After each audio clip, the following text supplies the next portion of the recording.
Bonjour, je m'appelle Sylvie Grande, j'ai 47 ans, j'habite à Saint-Mandé, dans le Val-de-Marne, à côté de Paris. Alors j'ai investi dans Belleville, je dirais par envie et puis par confiance.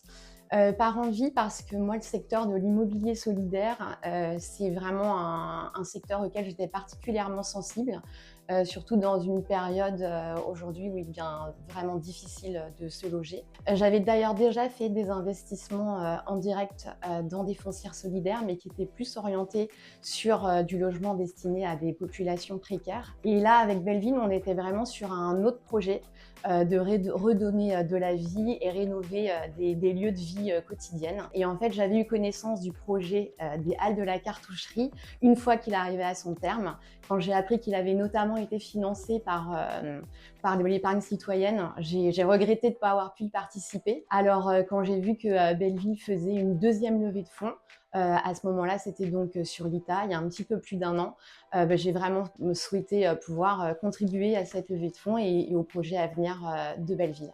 Et puis je dirais également par confiance parce que pour moi, l'immobilier solidaire, c'est un placement qui est robuste et puis un acteur de confiance également parce que je sais que les critères de l'ITA sont assez stricts justement pour proposer des projets à financer.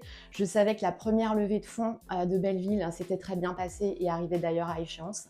Et donc j'avais tout à fait confiance pour pouvoir de nouveau investir mon argent dans les projets de Belleville. Mais écoutez, pour les gens qui hésitent encore à investir, moi ce que je pourrais vous dire, c'est que le projet de Belleville, c'est un beau projet, que Belleville, c'est déjà une réussite en soi, c'est déjà un acteur à qui on peut accorder sa confiance. Et puis, c'est un placement qui est très accessible parce que on peut investir dans Belleville à partir de 100 euros. Donc, pour ceux qui seraient peut-être pas encore trop familiers de ce type d'investissement, qui pourraient avoir peur d'investir leur argent, de perdre leur argent, j'ai envie de vous dire peut-être essayez au moins un premier pas avec 100 euros et puis vous voyez ce que ça donne. Il n'y a rien de mieux que de passer à l'action pour voir si ça peut être une réussite et si ça peut donner envie d'aller au-delà. Donc on essaye et c'est très concret.